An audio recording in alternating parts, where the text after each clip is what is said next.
Bismillah.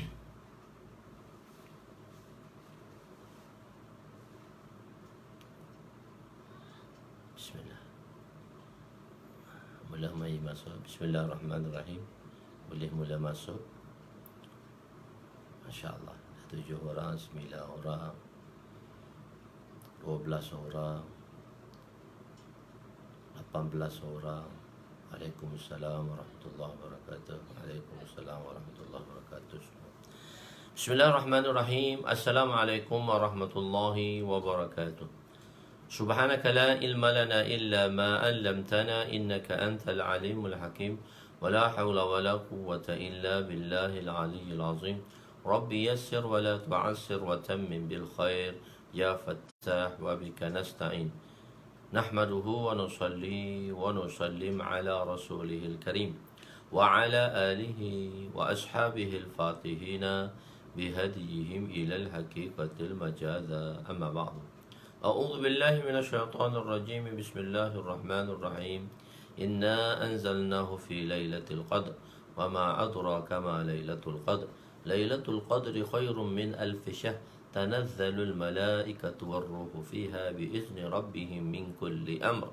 Salamun hiya hatta matla'il fajr. Sadaqallahul azim. Wa qala an-nabi sallallahu alaihi wasallam, la yu'minu ahadukum hatta yuhibba li akhihi ma yuhibbu li nafsihi.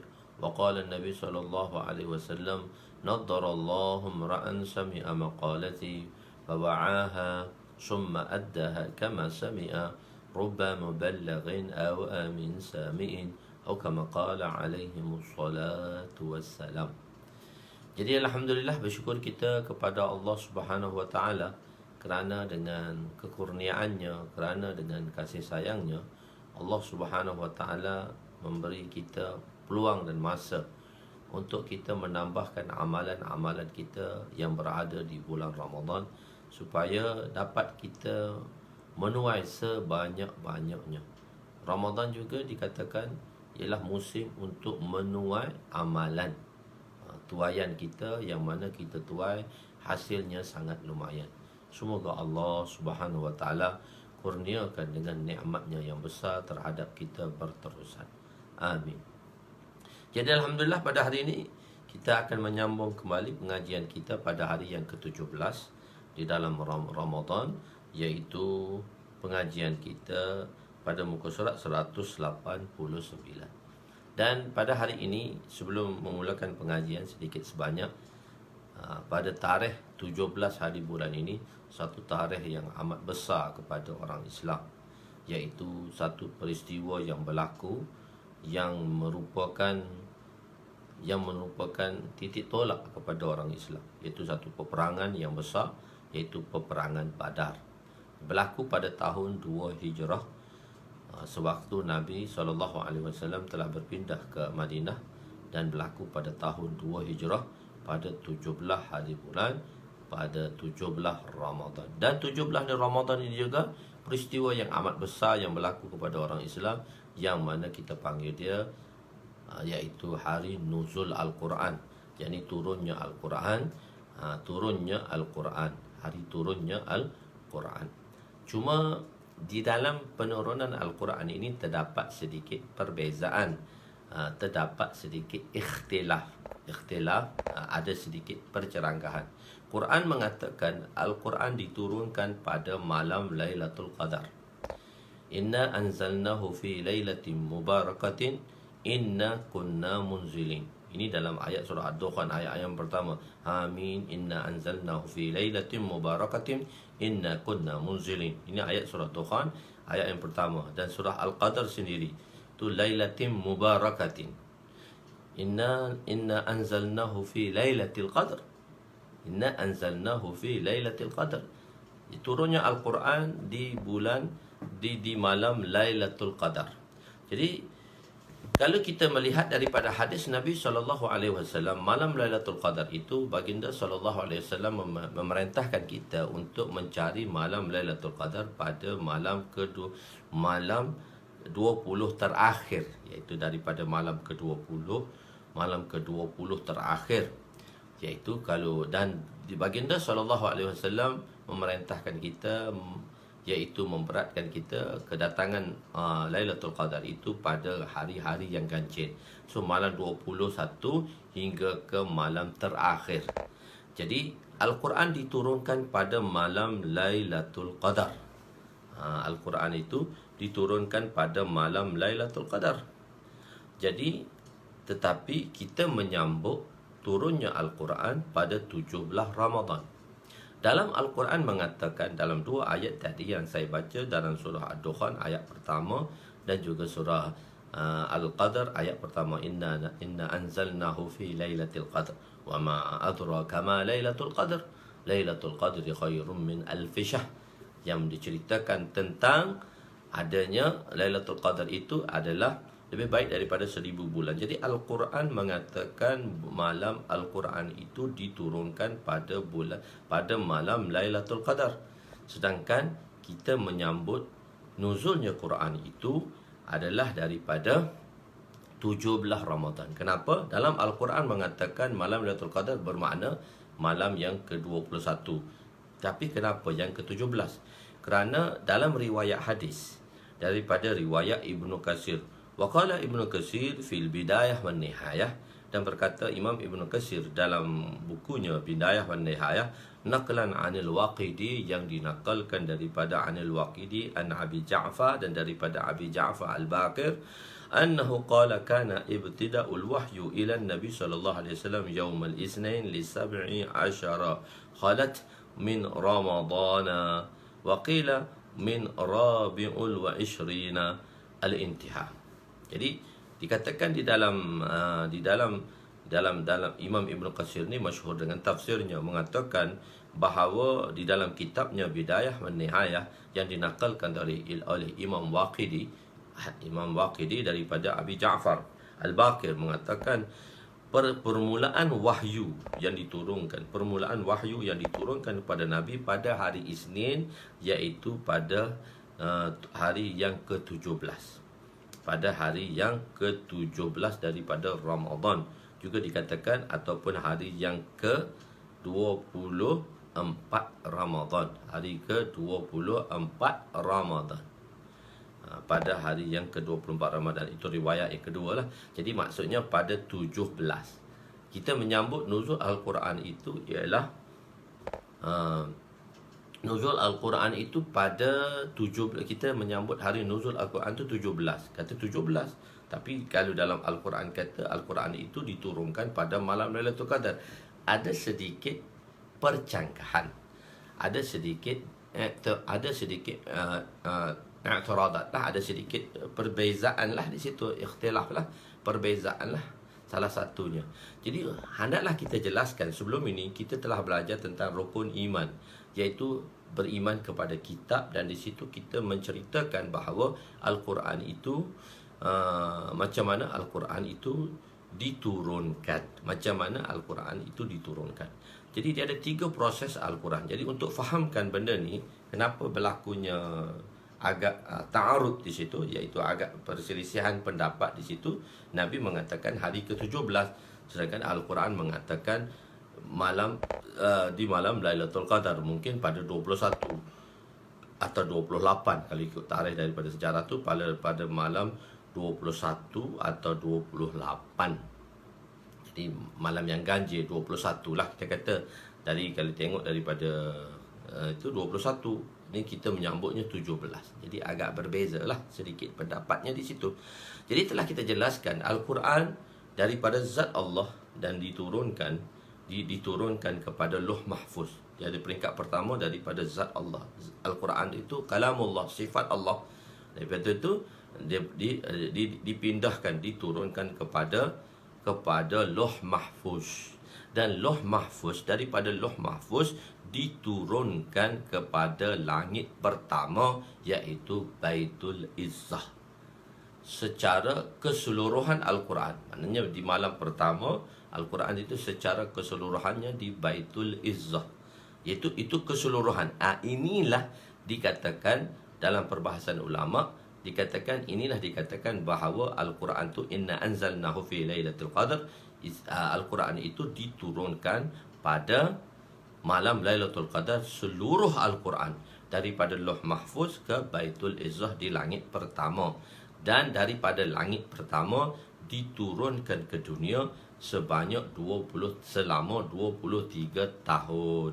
Jadi hari yang pertama Al-Quran itu dinuzulkan kepada Nabi, dalam riwayat Ibnu Katsir tadi, Imam Ibnu Katsir tadi mengatakan pada hari yang ke-17, maknanya daripada langit pertama hingga ke dunia ini pada 17 Ramadan.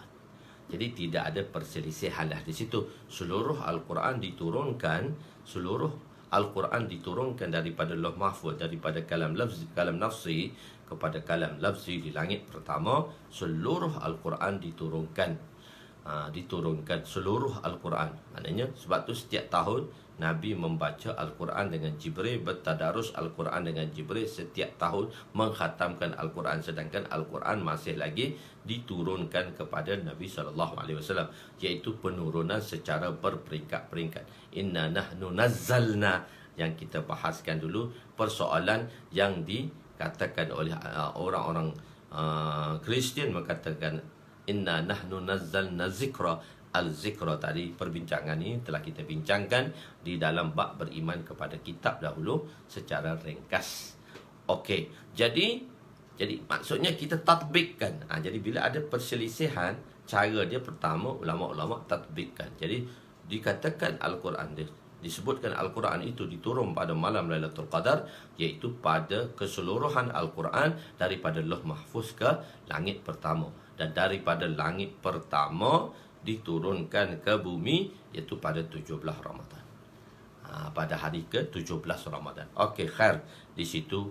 Jadi maknanya tatbiklah, maknanya sebab itu kita menyambut Al-Quran tadi cuti. Ada sebahagian negeri dia mengambil cuti pada nuzul Al-Quran ini, maka diturunkan pada 17 Ramadan. Khair, pada 17 Ramadan ini juga satu peristiwa yang besar yang berlaku kepada umat Islam, iaitu peperangan Badar. Pada peperangan Badar, iaitu pada 17 Ramadan. Dalam tarikh Ibnu Waqdi atau Sirah Ibnu Hisham menceritakan macam mana Nabi SAW berdoa. Nabi SAW berdoa pada malam Lailatul Qadar.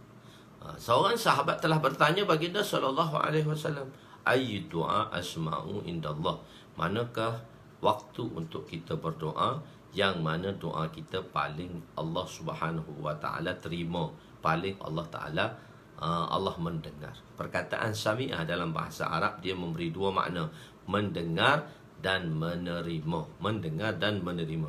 Kita katakan daripada rukuk kita bangun untuk i'tidal atau qaumah, perbuatan intiqalat, iaitu daripada rukuk ke qaumah ataupun i'tidal, kita panggil qaumah. Ada dalam fiqh memanggilnya qaumah, berdiri untuk selepas daripada berdiri seketika. I'tidal lah dalam fiqh kita panggil dia i'tidal. Jadi daripada i'tidal tadi, sami Allahu liman hamidah. Sami Allahu liman hamidah. Kita berkata sami Allahu liman hamidah. Allah Subhanahu wa taala mendengar. Allah Subhanahu wa taala sami Allahu liman hamidah. Dua terjemahannya. Allah Subhanahu wa taala mendengar doa kita. Allah Subhanahu wa taala menerima doa kita. Sami'a. Tapi di sini Nabi gunakan perkataan asma'u, sirah ism tafzil. Sahabat tanya, ayyud doa asma'u, manakah doa apabila kita nak berdoa, doa kita paling Allah dengari dan paling Allah terimai. Dua tempat. Semua tempatnya doa kita boleh berdoa, tapi dua tempat ni special Allah dengar, paling Allah dengar doa kita, dan Allah Subhanahu wa taala akan memperkenankan doa kita. Nabi SAW memberitahu dua tempat lah. Iaitu Nabi SAW memberitahu dua tempat. Satu tempatnya ialah Jawful Lail, di pertengahan malam. Al-akhir, di pertengahan malam yang akhir. Kita bahagikan malam dengan 6 bahagian. Di bahagian yang ke-6 akhir malam itu, bahagian ke-6 di akhir malam, ataupun malam itu dibahagi kepada 3. Kalau bagi pada 3, bahagian yang terakhir itu panjang sedikit. Dan kalau bahagi kepada 6, maka bahagian terakhir yang 5/6 tu agak pendek sedikit. Jadi di akhir malam lah doa kita diterima oleh Allah SWT, iaitu sewaktu masa tahajud. Masa tu mintalah sebanyak-banyaknya kepada Allah SWT. Dan pada malam peperangan Badar, Nabi SAW minta sebanyak-banyaknya doa di situ. Jadi sebab itu kita kena banyak berdoa. Kita kena banyak berdoa kepada Allah Subhanahu Wa Taala.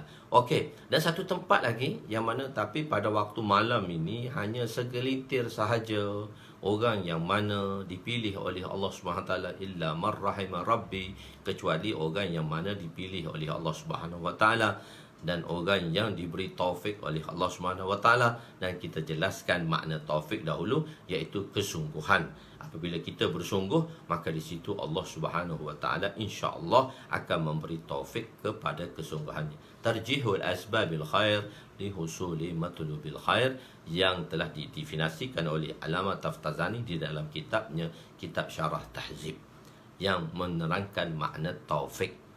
Okey, di situ selesai. Jadi satu tempat, maknanya tak semua orang berpeluang untuk berdoa di waktu malam. Maka ada satu tempat lagi yang mana kita peluang untuk berdoa, iaitu Nabi kata kullu duburi as-salawati maktubah. Kullu duburi as-salawati maktubah, iaitu doa yang dibaca selepas dubur tadi, selepas doa yang dibaca selepas solat. Okey, doa yang dibaca selepas solat. Doa yang dibaca selepas solat. Jadi ada sedikit perbezaan di sini di kalangan ulama. Bila kita pergi ke Mekah, kita tak ada doa lepas solat. Sedangkan Nabi perintahkan untuk berdoa di situ. Waktu selepas waktu solat. Jadi kita pergi tak ada doa pun, astagfirullah, astagfirullah, semua orang bangun. Jadi di sini sedikit perbezaan pendapat di kalangan a'immah pada perkataan dubur dalam hadis. Dan hadis ini hadis hasan. Dan kalau kita tengok daripada segi hadis hasan, ulama telah berittifaq, yakni telah bersepakat ulama mengatakan mana-mana hadis sahih dan mana-mana hadis hasan boleh dijadikan dalil kepada hujjah syar'iyah. Maknanya dalil kita dengan hadis hasan sudah memadai untuk mensabitkan hukum. Apabila hadis itu darjahnya hasan maupun hadis itu darjahnya sahih. Dan sahih juga terdiri kepada dua. Sahih li zatihi, pada zatnya sahih, dan satu lagi sahih li ghairihi, kerana adanya tawafuq, adanya tatabuk, maka dia panggil sahih li ghairihi. Sahih li ghairihi, hasan li zatihi, dan sahih li ghairihi. Dan satu lagi hasan li zatihi. Satu hasan li zatihi dan hasan li ghairi, dibagi kepada 4 hadis. Dan hadis dhaif. Hadis dhaif ni bukan hadis lemah. Kita terjemah dhaif tu lemah.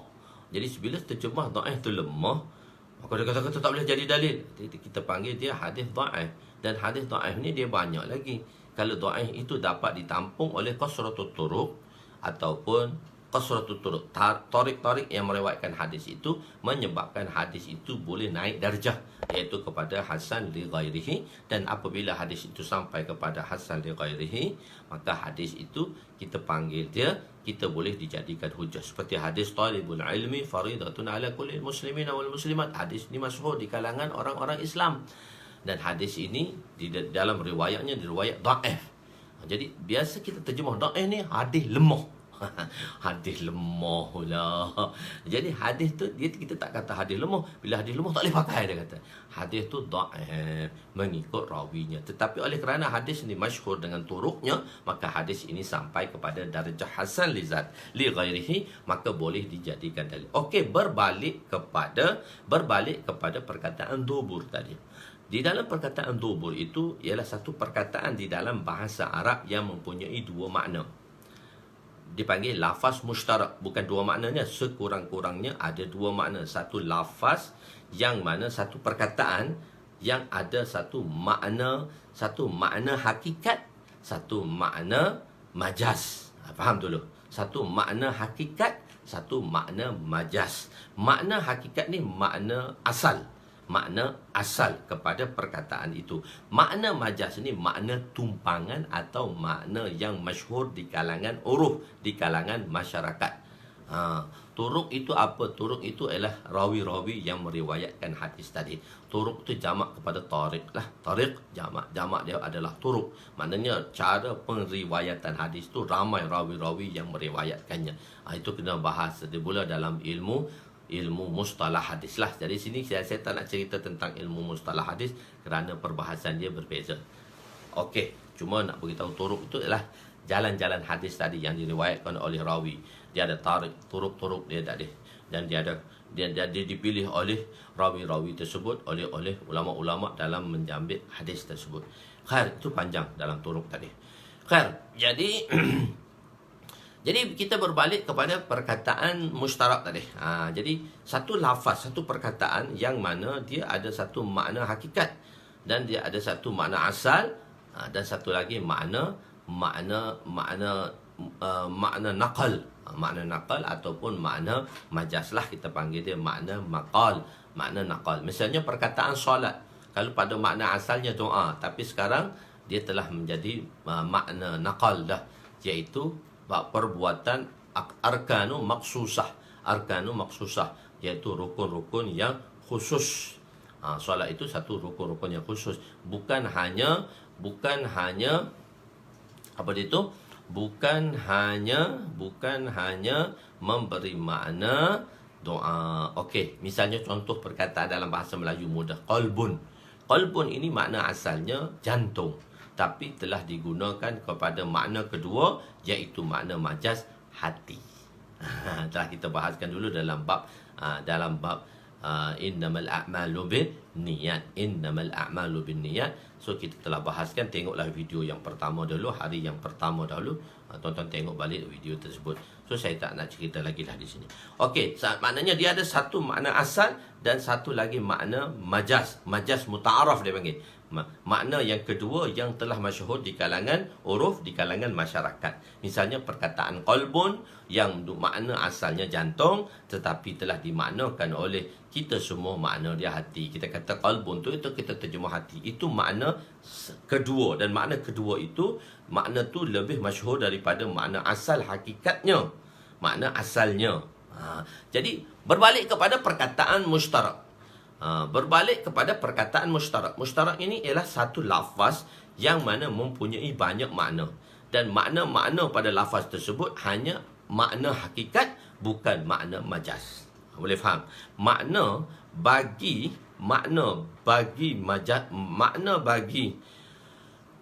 ini dalam usulul fiqh ni, dalam ilmu usulul fiqh. Jadi sebab itu satu-satu orang tu kalau dia baca hadis, dia tak boleh buat hukum sendiri. Sebab itu kita perlu pada bertaklid dan beriktikad, dan kita beriktikad kepada mazhab Imam Syafi'i di dalam Imam Arba'ah. Bukan, dia tak ada imam kelima. Jadi kita beriktikad kepada Imam Arba'ah di situ. Di sini ada sedikit perbahasan sedikitlah saya nak ambil sebelum kita menyambung cerita di samping sempena 17 Ramadan ini. Khair. Jadi perkataan ini, mana tempat untuk kita berdoa, dan kenapa malam, saya nak sabitkan doa ini, kenapa Nabi berdoa di malam 17 tu? Begitu nak ceritanya. Okey, jadi jadi di sini ialah jadi perkataan dubur tadi ialah perkataan mustarak, iaitu perkataan mustarak ini satu perkataan yang mempunyai lebih daripada satu makna, iaitu makna pun yang itu makna asal dia, lebih daripada satu makna. Okey, bila lebih daripada satu makna, kurang-kurangnya dia ada dua lah, ataupun lebih. Misalnya makna ainun. Ainun ni dia ada 200 makna. Ainun mata air, ainun jiwa, ainun emas, ainun lutut. Itu sudah makna 5 makna. Ada 195 makna lagi. Makna-makna ini akan diterjemah mengikut sentence ayat yang datang, mengikut siyak dan sabak. Siyak ni sesuatu yang diceritakan sebelum ayat tadi. Sabak ialah sesuatu yang diceritakan, perkara yang diceritakan selepas ayat itu. So ayat tu disebut dengan satu perkataan. Dengan perkataan tu, cerita sebelumnya atau perkara sebelumnya atau perkara selepasnya akan menterjemahkan makna mushtarak tadi kepada makna yang betul. Jadi melepaskan lafaz mushtarak. Okey, di kalangan, jadi makna kepada perkataan dubur ini dia ada dua makna. Dia ada dua makna, dan di kalangan a'immah arba'ah sedikit perbezaan di sini. Iaitu Imam Ahmad Ibnu Hanbal memaknakan perkataan dubur itu ialah bacaan yang dibaca selepas tahiyat sebelum salam. Perkataan iaitu memaknakan makna dubur tadi, bacaan doa-doa yang dibaca selepas daripada tahiyat. Kalau tengok dalam kitab kita, dalam Midrajul Fawatih, dia dalam jilid ketiga mula-mula sekali, Babut Tasyahud. Dia dalam kitab sembahyang lagi, Babut Tasyahud. Dalam Babut Tasyahud tadi, Nabi banyak mengajar doa-doa tasyahud, membaca tasyahud, membaca tahiyat dengan berbagai-bagai riwayat. Dan kita memilih riwayat, yang tuan-tuan baca sekarang lah. Dan ada kita at-tahiyatul mubarakatus salawatut tayyibatu lillah, at-tahiyatu lillatul tayyib, at-tahiyatu lillatul mubarak, at-tahiyatu lillatul mubarakatus salawatu. Jadi dia pemilihan lain.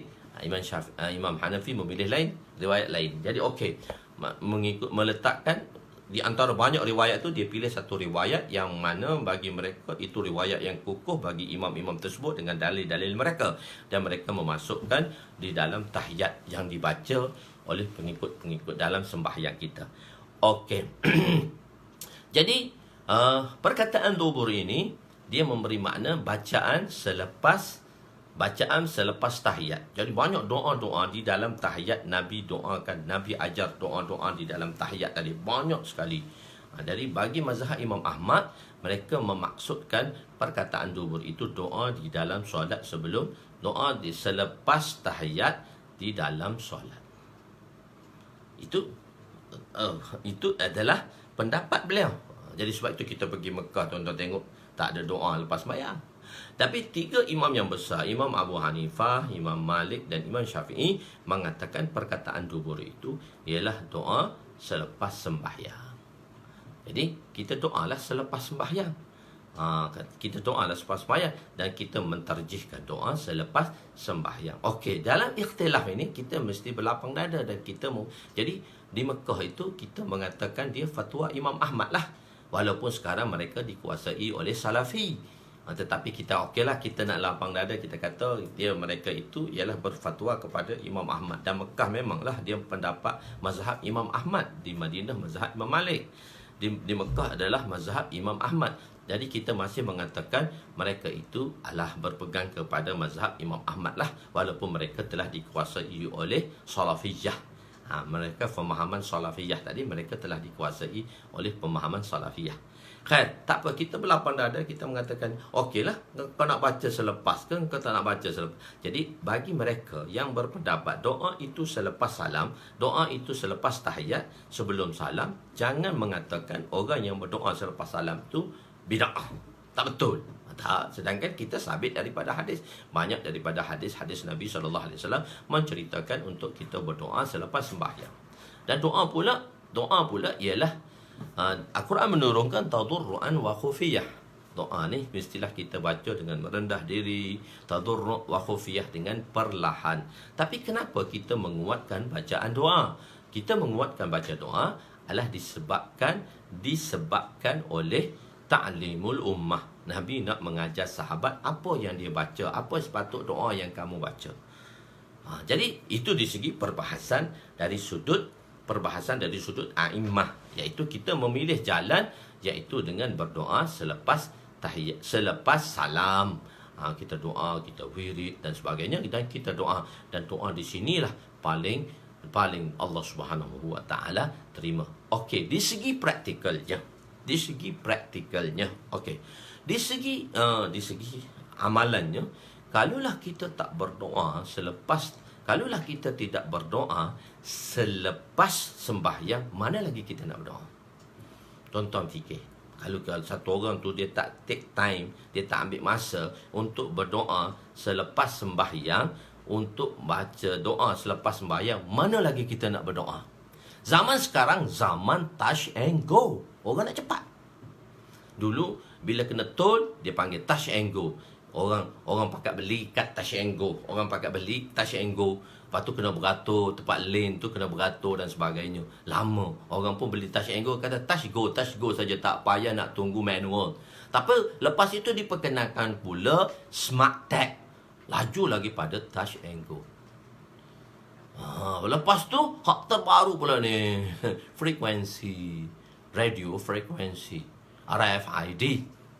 FRID ke RFID, tak tahulah FRID ke atau RFID, saya tak tahulah mana satu yang nak mempercepatkan. Kalau kita pergi negara-negara maju, FRID pun tak ada.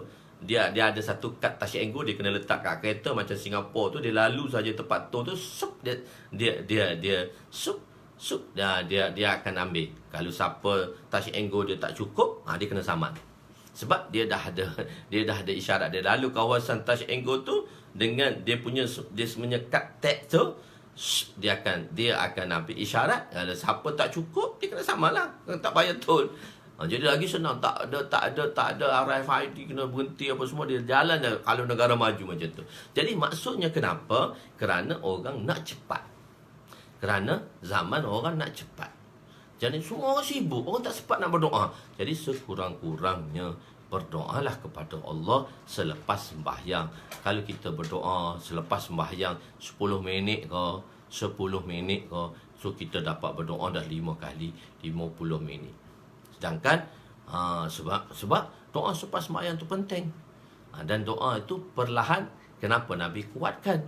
Satu ketika Sayyidatuna Aisyah didatangi oleh wanita Yahudi. Maka selepas perbualan di antara Sayyidatuna Aisyah dengan wanita Yahudi, maka wanita Yahudi itu berkata, Aisyah, semoga Allah SWT selamatkan kamu daripada azab kubur. Satu question, satu pertanyaan daripada Aisyah, satu benda yang terdetik di fikiran Aisyah. Nabi tak pernah cerita pun tentang azab kubur. Selepas wanita Yahudi itu pulang, dan apabila Nabi SAW kembali kepada Aisyah radhiyallahu anha, maka Sayyidatuna Aisyah radhiyallahu anha telah bertanya kepada Nabi SAW. Telah bertanya kepada Nabi SAW, adakah seksa kubur itu hakun? Al-qabru hakun? Naam, Nabi kata. Kubur itu adalah hak. Kubur itu adalah hak. Jadi kita tak mulakan hadis ni, kita nak bahas perbahasan ini kebetulan sahaja. Bukan kebetulan, saya nak terangkan jugalah. Jadi untuk sampai kepada bab itu dengan bab-bab, sebab saya dah kumpulkan semua benda perbahasan ini daripada bab-bab yang berbeza-beza. Khair. Jadi al-jannatu haqqun. Perkataan hakun dengan sidqun berbeza di dalam bahasa Arab. Untuk mereka yang belajar, tapi kita terjemahan hakun itu benar, sidqun itu benar. Tapi sedikit perbezaan di kalangan ulama-ulama menterjemahkan makna hakun dengan sidqun. Hakun ni, sidqun ni mutabiqul waqi'. Hakun ni mutabiqul waqi'. Dia beza dengan sirah ism fa'il dengan sirah ism maf'ul. Mutabiqul waqi', mutabiqul waqi', mutabiqul waqi', mutabiqul waqi'. Sidqun. Okey, sidqun ni bila kita dengar satu berita, satu perkhabaran. Hadis ni satu berita lah, satu perkhabaran lah. Al-Quran ni khabar daripada Allah lah. Hadis ni khabar daripada Nabi. Kita panggil dia khabar. Khabar ini dalam bahasa Melayu, kalau kita belajar dalam Nahwu, dipanggil satu jumlah, satu sentence, satu ayat. Bila kita dengar satu khabar, maka ayat tadi, jumlah tadi, sentence tadi masih lagi terumbang-ambing pada sami' yang mendengar daripada mutakalim yang melafazkan perkataan tersebut. Bila mutakalim melafazkan perkataan tu Zaidun qaimun, maka bila sami', orang yang mendengar berita tadi, Zaid berdiri, maka masih lagi di dalam orang yang mendengar itu terdapat dua keadaan. Sama ada berita yang disampaikan itu benar atau berita yang disampaikan itu bohong. Apabila kita mengatakan bila benar, bila tu benar, berita tu benar atau bohong, dia masih bila kita panggil jumlah khabariyah. Jumlah khabariyah ni sentence yang dilontarkan oleh mutakallim, oleh orang yang bercakap. Orang yang pertama, mutakallim ni orang ganti nama pertama yang bercakap. Aku, kamu. Jadi ganti nama pertama yang bercakap kepada orang yang hadir ganti nama kedua, dan orang yang ganti nama ketiga orang yang tidak ada di dalam majlis, orang yang gaib. Jadi bila satu orang mutakallim bercakap, maka dia kata Zaidun qa'imun. Bila orang mendengar, golongan kedua mendengar, betul tak ni? Jadi bila kita nak tahu berita itu betul? Bila itu betul, bila mutabiqul waqi'. Benar ialah mutabiqul waqi'. Benar itu adalah mutabiqul waqi', bersamaan dengan peristiwa. Jadi bila berita diucapkan maka sama dengan peristiwa, maka berita itu kita panggil dia sidqun.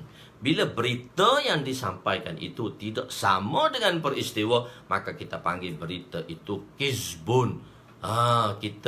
Kita memanggil berita itu kizbun, bohong.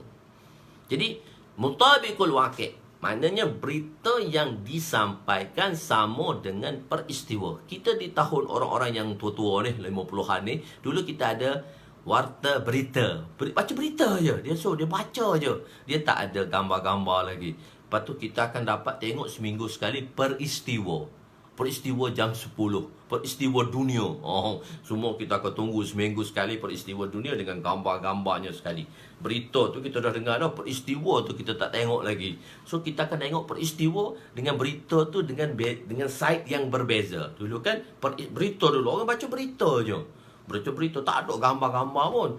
Peristiwa ni datang seminggu sekali. Sebab nak kumpulkan dulu. Sebab dulu tak ada alat yang moden lagi. Sekarang berita, dah moden dah. Berita pun duduk berdiri dah, depan tu dah tunjuk dah peristiwa.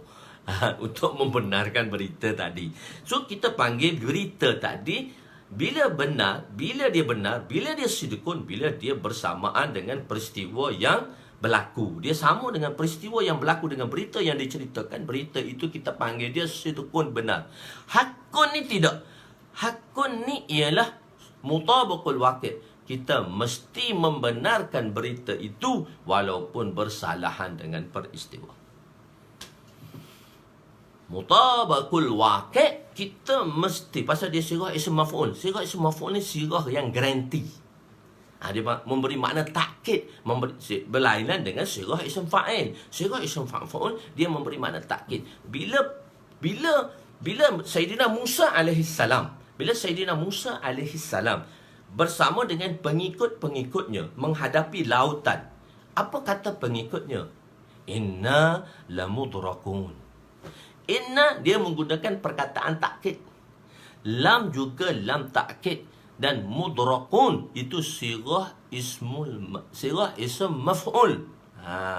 Tadi mutabaqah tu mutabaqah sirah ism maf'ul, mutabaqul waqi' sirah ism maf'ul. Dan sirah ism maf'ul ni nak memberi makna betul-betul peristiwa tu berlaku walaupun tak berlaku, macam dah berlaku, garanti berlaku. Apa kata Bani Israel? Inna lamudrakun. Habislah Musa, kita dah tenggelam. Mana tenggelamnya lagi? Engkau tak lintas laut lagi. Tapi dah kata tenggelam dah. Dia menggunakan perkataan mudrakun di situ. Bila menggunakan perkataan mudrakun, dia kata kita dah tenggelam. Selesai dah kita boleh tenggelam. Engkau tak menjemberangi lagi. Engkau ni tak menjemberangi lagi lautan. Kenapa engkau kata dah tenggelam? Jelah laut mesti tenggelam. Maknanya dia dah yakin dah. Pada perkataan dia, inna lamudrakun. Musa pun nafi. Kalla, tidak sekali-kali. Allah Subhanahu Wa Taala sayahdi. Allah Subhanahu Wa Taala akan bagi jalan pada aku. Allah SWT akan tunjuk jalan. Tak, maksudnya benda tu, dia sirah ism maf'ul ni menunjukkan satu benda yang garanti. Walaupun tak buat lagi. Maknanya bagi orang yang beriktikad ni, dia kata dah garanti dah benda ni. Tenggelam kita Musa. Okey. Kita berbalik kepada hakun. Hakun ni mutabaqul waqi'. Peristiwa itu mesti kita benarkan walaupun dia tak berlaku lagi. Ataupun peristiwa itu mesti kita benarkan walaupun peristiwa itu berita, bukan peristiwa itu, berita itu mesti kita benarkan walaupun bersalahan dengan peristiwa. Sidqun, kita benarkan berita itu bila sama dengan peristiwa. Hakun, ini dia beza sidqun dengan hakun. Sidqun dengan hakun. Tuan-tuan tengok sidqun dan hakun, ulama bezakan di situ. Sidqun ialah berita tu kita dengar berita tu betul, berita tu sidqun bila dia sama dengan peristiwa. Kalau tak sama, berita itu kita panggil dia kizbun, dusta. Hakun ini ialah mutabak sirah ism maf'ul. Sidqun tadi sirah ism fa'il, mutabak. Jadi mutabakun, ulama yang menerangkan makna hakun dengan sidqun ini. Ini juga diterangkan oleh Allamah Taftazani di dalam kitabnya. Jadi bila kata-kata mutabak ism fa'il, mudrakun, dah tenggelamlah kita Musa, habislah kita Musa. Kata Bani Israel pada dia, tak tenggelam lagi, tak jemerangi lagi. Jadi dia dah yakin dah. Jadi berita yang Allah perintahkan, itu Al-Quran yang diturunkan kepada kita, Al-Quran yang diturunkan pada kita. Dan kedua ialah Al-Quran yang diturunkan pada kita. Dan kedua ialah hadis Nabi SAW.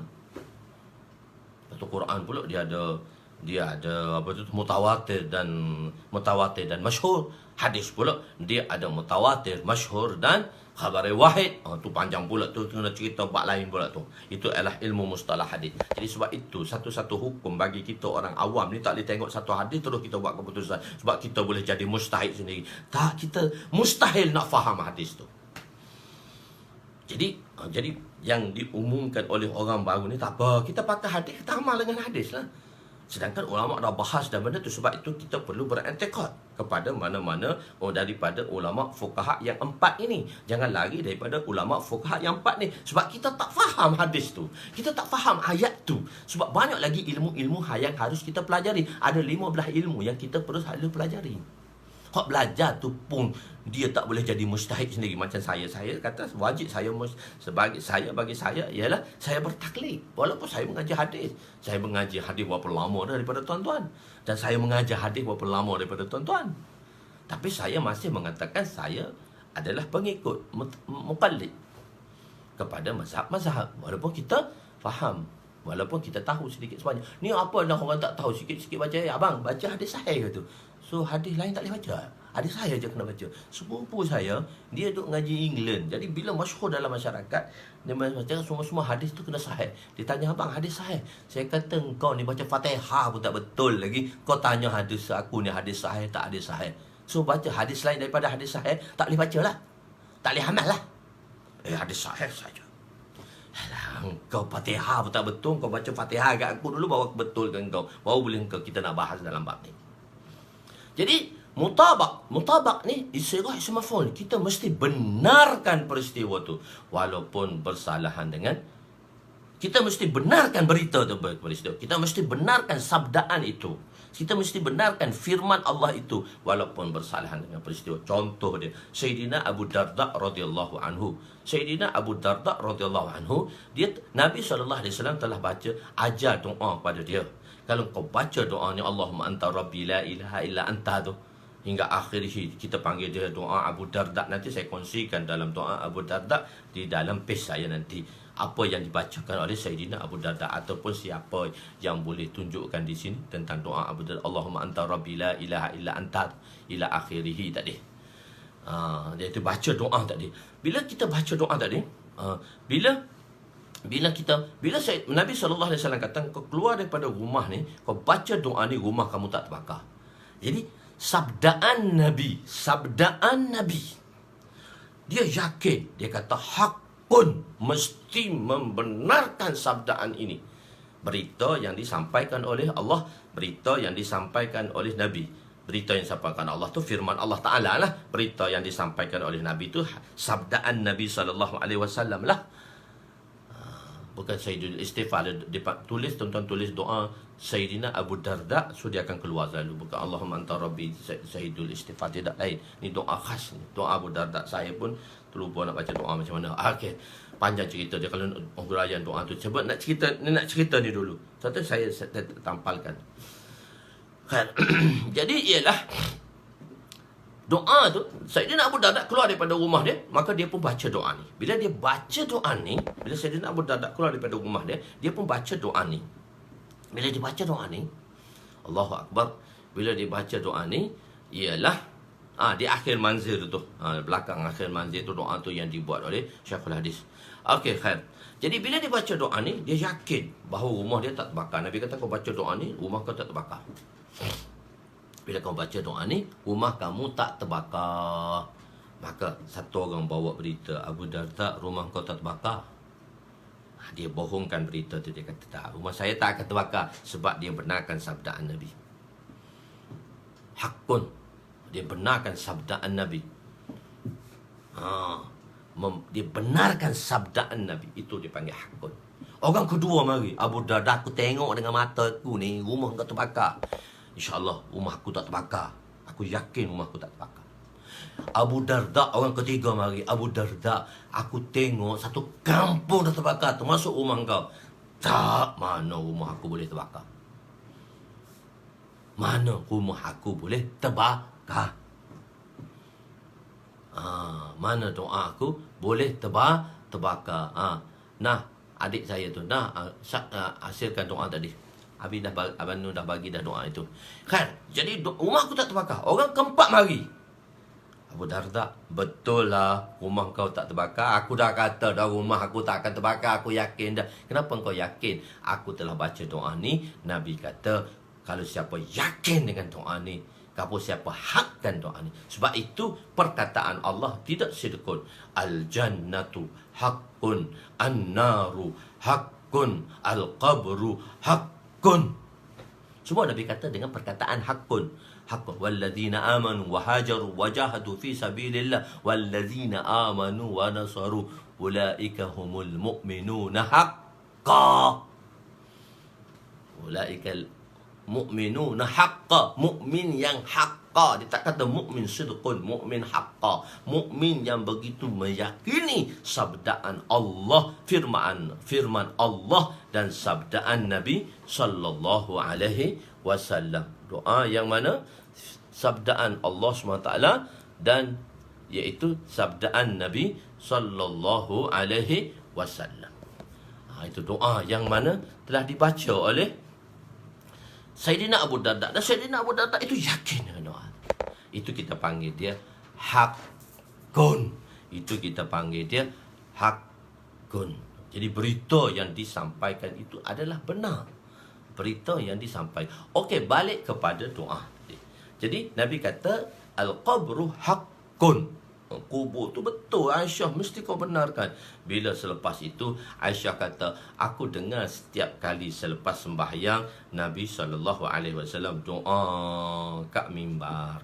Rumah Aisyah, kalau tuan duduk beradab dengan saya, sebelah kiri kat belakang ni masjid Nabi SAW, iaitu kita panggil dia Raudah.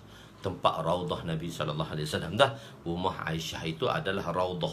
Kan kalau kita pergi Madinah tu kan, sebelah kiri kan Raudah. Kalau kita menghadap ke kiblat tu, sebelah kiri Raudah. Itu rumah Aisyah lah. Nabi disemadikan, jasad yang mulia itu disemadikan di situ. Itu Raudah. Jadi daripada mimbar Nabi ke Raudah tu, rumah Aisyah mana dengar pun, bilik sebelah pun tak dengar. Tetapi dulu tak ada pun loudspeaker. Jadi Aisyah dengar, dia kata, aku selalu dengar Nabi baca doa, ya muqallibal qulub, sabbit qulubana ala dinik, ya musarrifal qulub, sarrif qulubana ala ta'atik. Jadi aku dengar Nabi baca doa ni setiap kali selepas sembahyang. Hai Zat yang membolak-balikkan hati, maka tetap teguhlah hati aku atas patah agamamu. Jadi Nabi dengar, Aisyah dengar. Maksudnya Nabi tu baca kuat. Kadang-kadang nak tengah sembahyang tu, tengah sembahyang sunat, sahabat kita duduk sebelah Nabi. Sembahyang sunat, baca perlahan je. Tapi sahabat di sebelah Nabi. Bila sahabat di sebelah Nabi, maka Nabi tahu sahabat ni, aku ni nak baca apa. Nabi menyaringkan bacaan itu 2-3 ayat supaya nak beritahu pada sahabat yang duduk sebelah, ini surah yang aku baca. Sebab tu sembahyang sunat subuh tu kita baca lepas Fatihah rakaat pertama kuliah, lepas Fatihah rakaat kedua qul huwallah. Sedangkan tu sembahyang sunat, tapi Nabi dengar, sahabat dengar duduk sebelah Nabi. Dia duduk sebelah Nabi. Allahumma anta rabbi la ilaha illa anta alaika tawakkaltu wa anta rabbul arsyil azim. Masya-Allah kan lam yasha' lam yakum la haula wala quwwata illa billah. Itu doa Sayyidina Abu Darda radhiyallahu anhu. Itu hak tak ada baris, nanti saya bubuh yang baris tu pula. Okey. Jadi ialah kalau tak bubuh baris tak nak baca macam mana orang lain, nanti saya bertaruk yang berbaris. InsyaAllah saya hantar balik. Okey, Nabi baca doa tadi. Nabi selalu baca doa tersebut. Nabi selalu baca doa tersebut dengan bacaan yang kuat. Jadi bacaan kuat tu ta'limul ummah. Jadi kurang-kurang tu imam baca tu makmum amin lah.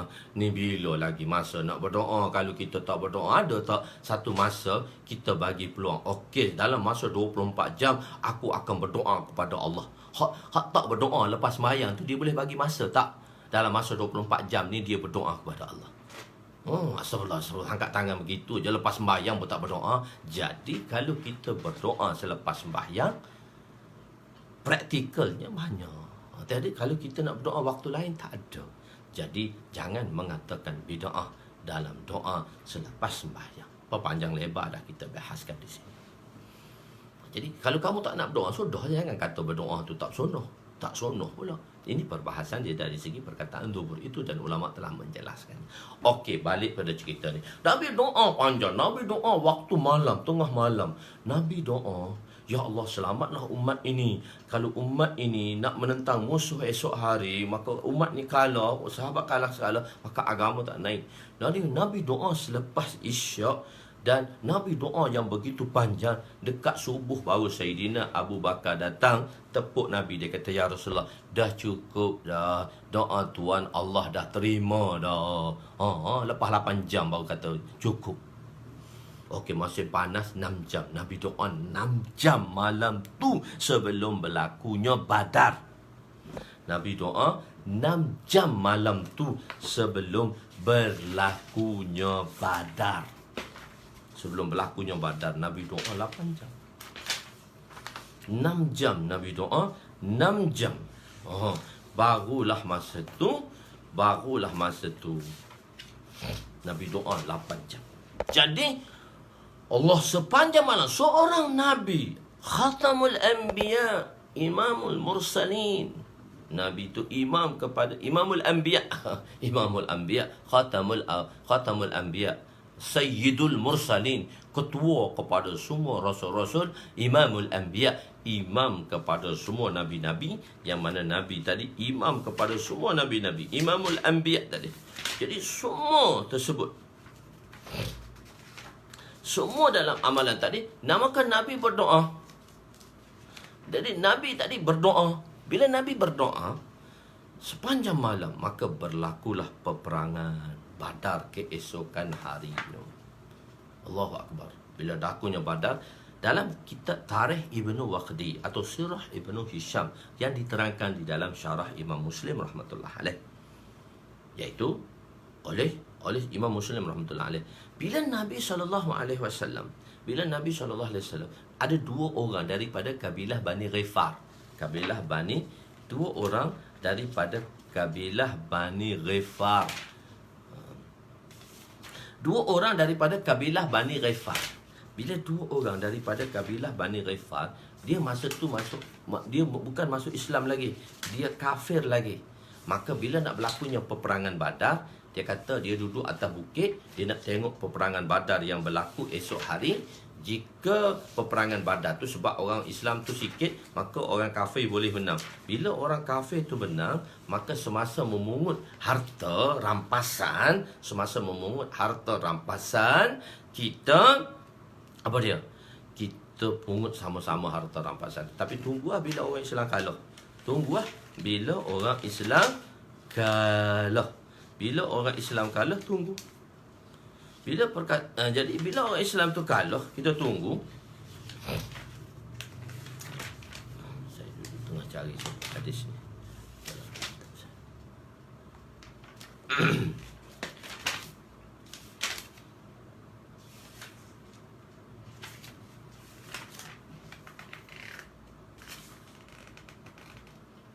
Okey, tak apa, saya tak jumpa.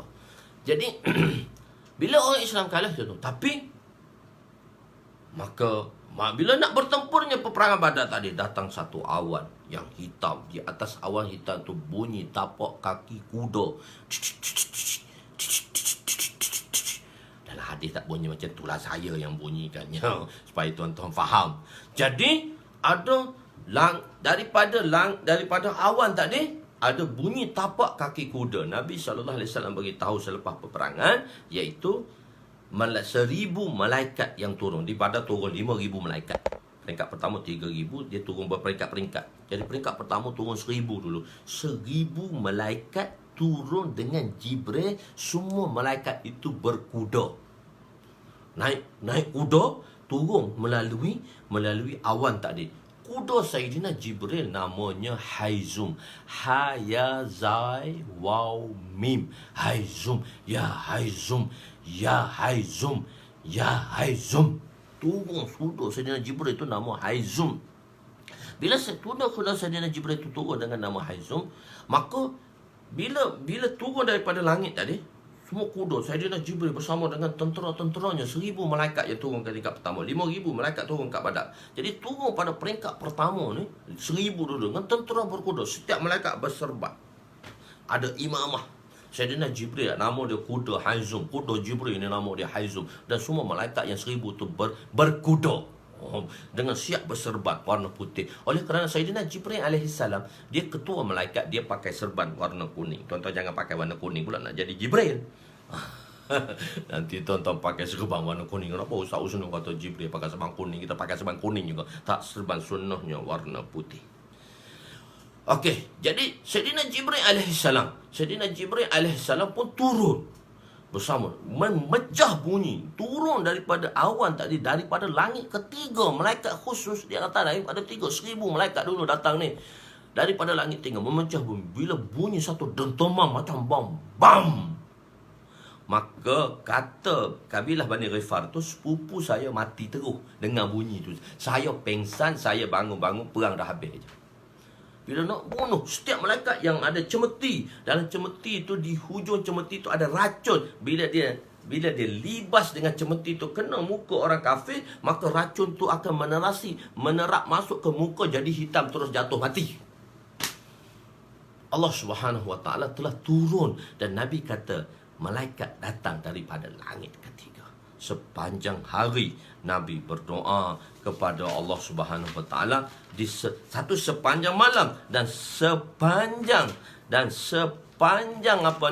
sepanjang peperangan itu Nabi SAW telah berdoa kepada Allah Subhanahu Wa Taala. Nabi doa kepada Allah Subhanahu Wa Taala sepanjang doa, ya muqallibal qulub, ya kata ya hayyum ya qayyum birahmatika nastaghits, ya hayyum ya qayyum birahmatika nastaghits, ya hayyum. Nabi doa. Sayyidina Ali kata dia pergi perang, dia masuk dalam pertempuran Badar, dia rasa risau dengan Nabi. Selepas beberapa lama dia tengok Nabi dalam sujud, maka dia keluar lagi, dia perang, dia tenang, sehinggalah Allah SWT memberi fatah kepada Nabi. Doa ni, sebab tu Nabi kata mukhul ibadah. Jangan doa. Jangan tuan-tuan tinggal doa. Di Badar bantuan Allah turun. Allah, sahabat nampak di Badar tu, sahabat nampak peperangan Badar, sahabat nampak dalam peperangan itu. Sebab tu Allahu Akbar, kalau tengok peperangan Uhud lagi hebat. Sahabat ni memang setia pada Nabi, bantu Nabi, panah turun mendayang-dayang. Tapi dia tu sebagai Abu Dujana, Abu Raihanah ni, dia satu orang yang mana pahlawan besar. Dia bantu Nabi, dia jadikan dia tu perisai. Allah, macam mana sahabat melingkungi Nabi SAW dalam peperangan tadi. Dan masuk peperangan tadi, Sa'ad bin Abi Waqqas dan sama sahabat-sahabat sedang memanah. Bila sahabat-sahabat sedang memanah, maka panas dan habis dah dalam peperangan Uhud takriban. Dalam peperangan Uhud, sahabat habis dah memanah. Bila sahabat habis memanah, Nabi kata, dan ada orang lagi, dan di kalangan pemanah yang hebat adalah Sa'ad bin Abi Waqqas. Sa'ad bin Waqqas ni panah. Jadi ada orang nak memanah, dia dah habis dah peluru anak panah tadi, anak panah dah habis. Maka Nabi kata kepada sahabat tu, bagilah. Apa dia? bagilah bagilah panah itu kepada Sa'ad. Kenapa? Sa'ad pemandahnya yang handal. Setiap panahannya tepat kepada sasaran. Tepat pada sasaran. Jadi orang yang mana dia faham tak dia? Orang yang faham. Jadi kerja ni kita kena bagi pada orang yang boleh lah. Jangan bagi kerja pada orang tak boleh. Kita tahu orang tu boleh buat, kita bagi dia kerja tu. Betul, kau boleh juga, tapi orang yang mahir tu, dia itulah bagi kerja dia pada tu. Itu kita panggil dia syakilah. Syakilah. Jadi sebab itu kita tidak merendah diri, tapi kita merendah hati. Orang kata, kita kena rendah diri. Rendah diri salah. Kita kena merendah hati. Walaupun kita tempat yang mana kita perlu tampil dengan kebolehan kita, kita kena tampil. Tak boleh rendah diri, tak apalah, aku tak payah pergilah. Rendah diri, tawaduk, itu salah nama dia tawaduk. Tempat yang mana orang tak boleh buat, tempat tu kita boleh buat, kita kena tampil. Itu kita kena jaga hati. Kita kata rendahkan hati, bukan rendah diri. Rendah diri salah. Pada tempat yang mana orang tak boleh buat, kita boleh buat dan kita ada kemahiran, maka kita kena tampilkan diri kita, bukan nak menunjuk. Atau satu atas dasar tahdisun nikmat, bukan nak menunjuk, tetapi maksud dia kita lah yang buat. Cuma masa kita buat tu, kita bukan rendah diri, kita kena rendah hati. Kalau orang rendah diri, saya tak boleh buat, saya tak pandai, tu rendah diri salah. Syakilah, itulah syakilah Nabi ajar kepada umat ini. Setiap umat, setiap orang ada kelebihan masing-masing. Maka kita kena zahirkan kelebihan kita. Cuma kita jangan besar diri. Kita kena rendahkan hati. Rendah diri tak boleh. Sebab setiap orang, sebab ada pekerjaan, kalau kita rendah diri, kita tak nak tampil ke depan, merendah diri. Dia tak boleh buat. Orang tu selalu merendahkan. Si suami, biasa dengar suami-suami ni, dia biasanya rendahkan isteri dia. Dia rendahkan isteri dia. Sampai isteri dia rasa terendah diri, tak boleh nak buat kerja. Sedangkan isteri dia mempunyai satu kelebihan yang besar. Sebab tu Nabi kata ke Aisyah, wa kanati Aisyatu rijratul ra'yi. Kau tahu tak, makcik kau Aisyah tu, akalnya seperti lelaki. Suami kena bagi semangat pada isteri. Sebenarnya isteri yang banyak bagi semangat. Kejayaan seorang suami itu di belakangnya isteri. Tapi suami mesti bergandeng dengan isteri untuk memberi semangat kepada isterinya. Kadang-kadang isteri dia memang tinggi level, tapi kadang-kadang suami ini dia ego. Dia merendahkan isteri dia. Dia ego, dia merendahkan isteri. Sehingga isteri dia ni rasa inferiority complex. Alamak, saya tak tahu apa. Sedangkan isteri dia boleh buat benda tu. Ni syakilah, kita mesti pamerkan. Jadi kita kena tahu benda ni, kita kena understanding benda ni. Perkara-perkara ni Islam telah ajar kita. Cuma kita tak gembar-gemburkan perkara tadi.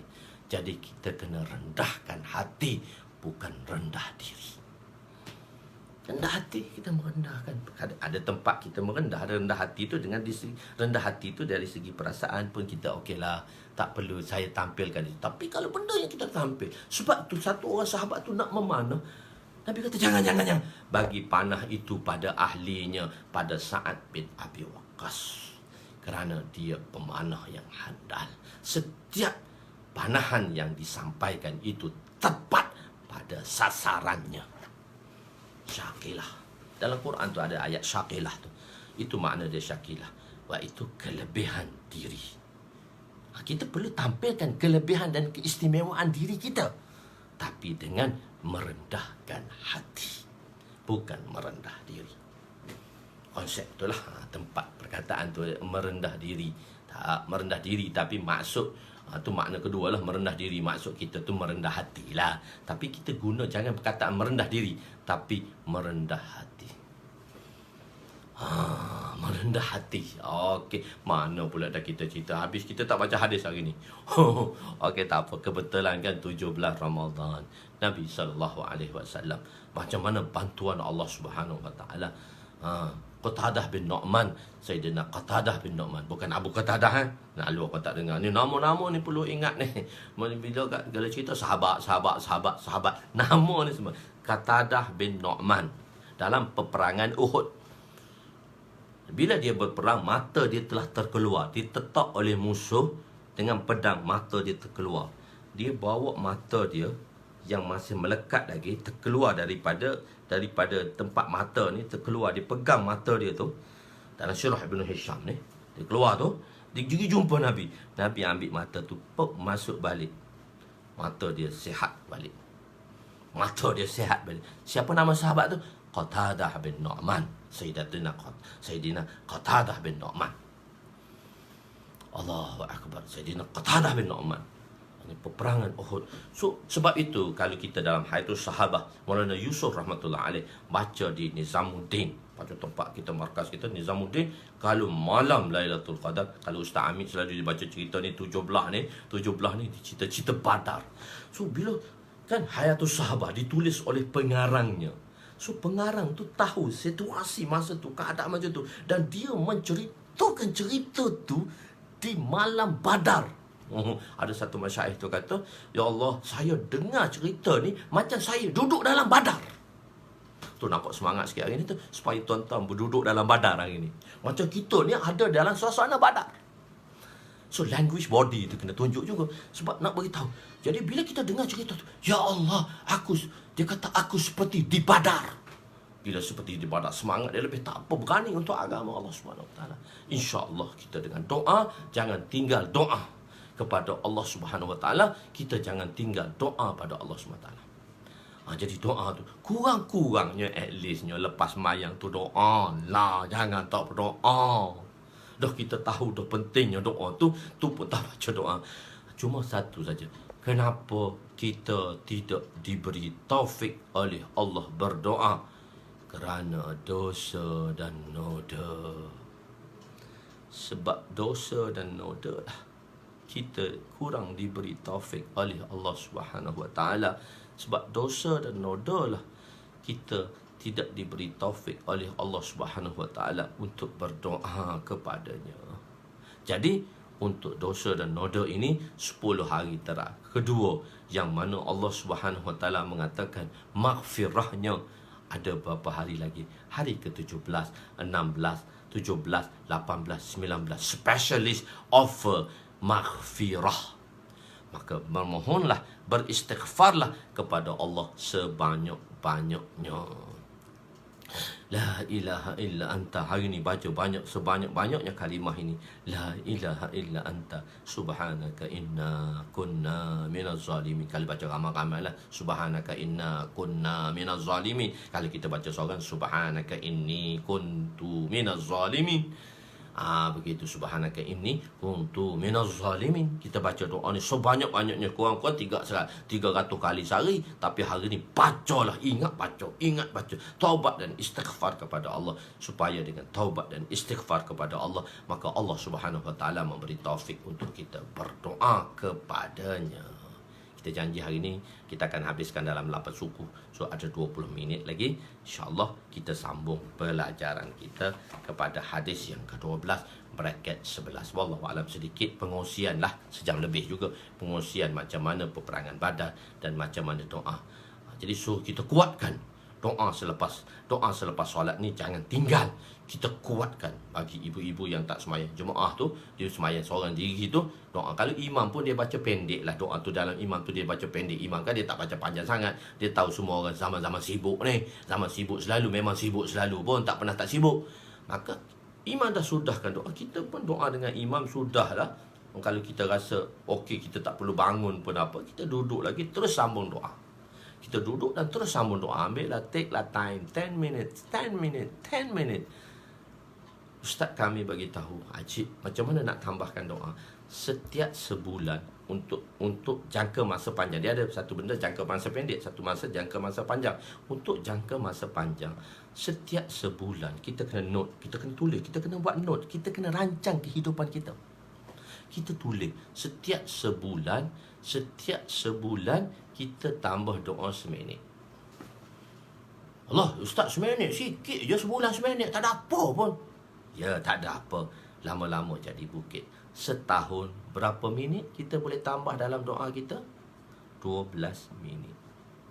Sebab sebulan seminit je, tambah doa sebulan seminit. Adakah dia terasa dengan sebulan seminit ni? Jangan kita tanya suka panjang, tak apa. Tapi kita kena ada konsisten. Itu untuk waktu temporary. Untuk waktu yang long distance, kita kena ada perancangan. Sebulan kita tambah seminit, setahun kita dapat tambah dalam doa kita 12 minit. Berapa? Setahun 12 minit. Sebulan seminit kan? Sebulan seminit, setahun 12 minit. Kalau 10 tahun, 12 minit kali 10, 120 minit. Bermakna 10 tahun kita dah boleh berdoa setiap hari 2 jam. Kalau 20 tahun, 4 jam. Kalau 30 tahun, 6 jam. Ingat, orang-orang yang berdakwah ni, orang-orang yang berdakwah termasuk saya lah, dan tuan-tuan semua umat dakwah kan, umat yang mana Allah perintahkan untuk berdakwah. Dah 30 tahun dah kita di dalam jemaah berdakwah. Doa kita pun macam ni. Ya Allah, doa malam ni macam semalam. Habis doa macam ni. Doa malam ni macam semalam pula. Jadi sebab apa? Semalam doa panjang, malam ni tak sempat tahajud pun tertinggal, doa pendek. Jadi kita rancang 30 tahun, berarti kita dapat doa 36 jam sehari. Jadi kita kena usaha dalam hidup kita, insya-Allah. Allah mudahkan kita. Allah mudahkan saya. Doa untuk saya cakap pandai, tapi amal belum tahu lagi. Tuan-tuan dengar, masya-Allah, Allah boleh amalkan dalam kehidupan kita, insya-Allah. So kita baca hadis yang ke-12, bracket 11. Perintah untuk memerangi orang-orang kafir. Agak panjang sedikit saya memberi penerangan hari ini. Bismillahirrahmanirrahim. Wa ani ibni Umar radhiyallahu anhuma قال رسول صلى الله عليه وسلم أمرت أن أقاتل الناس حتى يشهدوا أن لا إله إلا الله وأن محمد رسول الله ويقيموا الصلاة ويؤتوا الزكاة فإذا فعلوا ذلك عصموا مني دماءهم وأموالهم إلا بحق الإسلام وحسابهم على الله متفق عليه إلا أن مسلما لم يذكر إلا بحق الإسلام. Sayyidina Ibnu Umar radhiyallahu anhuma. Ibnu Umar, jadi Abdullah bin Umar lah. Abdullah tu pun sahabat dan Sayyidina Umar tu sahabat. Jadi radhiyallahu anhuma. Sayyidina Ibnu Umar, dia kecil-kecil hitam tu, radhiyallahu anhuma lah, meriwayatkan bahawa Rasulullah sallallahu alaihi wasallam bersabda, aku diperintahkan bahawa aku memerangi aku memerangi manusia. Itu An-Nas tu kita terjemah manusia, dalam bracket orang yang bukan Islam, sehingga mereka bersaksi bahawasanya tiada Tuhan selain Allah dan Muhammad itu sebagai utusan Allah, mendirikan solat dan menunaikan zakat. Apabila mereka melakukan demikian, maka mereka telah memelihara diri dan harta mereka daripadaku, melainkan dengan hak Islam, dan penghisabannya terserahlah penghisaban mereka terserah kepada Allah. Riwayat itu muttafaq alaih. Dalam riwayat Imam Muslim, melainkan dalam riwayat Imam Muslim tidak menyebut perkataan illa bihaqqil Islam. Penerangan pada muka surat 190. Aku diperintahkan, umir tu dia bawa dalam sirah majhul. Sebenarnya amar tu amarna kami memberi perintah. Umir tu aku telah diperintahkan. Zahirnya hukum ini daripada Allah lah. Siapa yang memerintahkan Nabi? Nabi kata tak tunjuk siapa yang memerintah. Sebabnya amarani, yani amarani Rabbi, Allah Ta'ala Tuhanku, amarani Rabbi, telah memerintahkan aku. Ini umir tu, aku diperintahkan. Maksud siapa dia? Selain daripada Allah yang memerintahkan Nabi, hanya Allah sahajalah. Hukumnya adalah untuk memerangi orang-orang musyrikin kufar, orang-orang musyrik yang kafir, sehingga mereka bersaksi. Mana perang dengan mereka sehingga mereka bersaksi bahawa tiada yang layak disembah melainkan Allah, dan Muhammad itu adalah pesuruh Allah, dan mendirikan solat dan menunaikan zakat. Daripada hadis ini difahami bahawa orang kafir itu perlu diperangi jika tidak melakukan 3 perkara. Sebab itu kita faham selapis daripada hadis ni. Sebab kita tak boleh amal dengan satu hadis. Kita kena banyak lagi compare hadis-hadis yang mana barulah kita dapat tahu makna hadis tersebut. Ini dibahaskan oleh ulama. Sebab tu kita kena ikut fuqaha ajalah, tak payahlah sendiri baca, tak apa. Tapi kita beramal dalam hukum fiqh, kita mengikut mazhab fuqaha. Baca, ustaz kalau baca tak faham. Baca tak apa. Baca tak apa untuk kefahaman. Tapi ulama telah bahaskan di situ. Okey. Dan saya dah bahaskan sikit. Itu pun semua daripada perbahasan ulama. Bukan saya yang bahaskan ni. Saya ambil kutip semua daripada perbahasan ulama. Daripada hadis ini difahami orang-orang kafir itu perlu diperangi jika tidak melakukan 3 perkara ini. Akan tetapi ada perkara yang lain yang menyebabkan orang kafir tidak diperangi. Seperti dan 3 hadis ni zahirnya kita kena perang dengan orang kafir. Kita perlu menyerang orang kafir jika dia tak buat perkara. Tapi ada juga tempat-tempat pengecualian. Kenapa kita tidak berperang dengan mereka? Ada pengecualian. Jadi sebab itu dalam konsep kita pergi dakwah, Nabi SAW dia berdakwah, mula-mula dia dakwah dulu. Dakwah masuk Islam. Aslim taslam, aslimu taslamu. Jadi kita dakwah dulu. Jadi bila mereka tak boleh terima, mereka pergi kepada konsep kedua, iaitu membayar jizyah. Konsep bayar jizyah ni dia ada istisna lah. Jadi bila bayar jizyah tak perlu perang lah, walaupun dia kafir. Dia ada. Ataupun dia panggil perdamaian. Dia panggil sulah. Sulah ni ada perdamaian, tak berlaku peperangan. Bila berlakunya surah Hudaybiyah, dulu orang Islam dengan orang kafir musyrikin perang. Tapi bila berlaku sulh Hudaybiyah, dalam masa sekian diperjanjikan di situ tidak boleh berlaku peperangan. Tak boleh berlakukan peperangan atas dasar sulh tadi. Jadi ada hadis ni kalau secara umum kita tengok kena perang bila-bila masa. Tapi ada hadis pengecualian yang menyebabkan kita semua tak boleh. Begitu juga orang-orang Mekah. Mereka telah mengecualikan daripada Ashharul Hurum tadi. Bulan yang 4 tadi, gencatan senjata. Jangan ada peperangan. Nanti insyaAllah kita cerita dalam wafat Ibnu Abdul Qais yang datang kepada Nabi SAW. Di situ kita akan ceritakan insyaAllah. Jadi akan tetapi ada perkara yang lain yang menyebabkan orang kafir itu tidak diperangi. Seperti apabila mereka bersetuju untuk membayar jizyah. Tak perlu perang lah. Walaupun hadis kata perang. Tapi hadis ini istisnakan dia. Mengecualikan bila ada jizyah. Sebab ada hadis pembayaran jizyah. Maka di situ orang tu dijaga oleh Islam. Dan dia di bawah sebagai kafir zimmi. Kita tak boleh perang dengan dia. Okey. Jadi di situ ialah maka seperti membayar jizyah mereka ataupun mereka yang berdamai, suluh dan mereka yang berdamai atau mereka bersetuju untuk muahadah, membuat perjanjian damai. Muahadah. Satu bai'ah, satu muahadah. Bai'ah ni dia khusus dah, muahadah ni umum, dia berjanji taat setia, berjanji setia. Muahadah bila sahabat dia pergi serang, itu tak masuk Islam, dia tak nak bayar jizyah. So sahabat buat muahadah. Ada konsep dia buat muahadah. Ada kan dakwah dulu, lepas tu ambil jizyah, lepas tu perang. Dia ada satu konsep lagi. Dakwah, tak nak dakwah, jizyah, tak nak dakwah, jizyah, kita sulah. Kita buat muahadah. Kalau tak nak muahadah, baru serang. Kalau muahadah, apa maksud muahadah? Okey, sekarang buka jalan kepada kami nak pergi kampung sebelah untuk Islamkan mereka.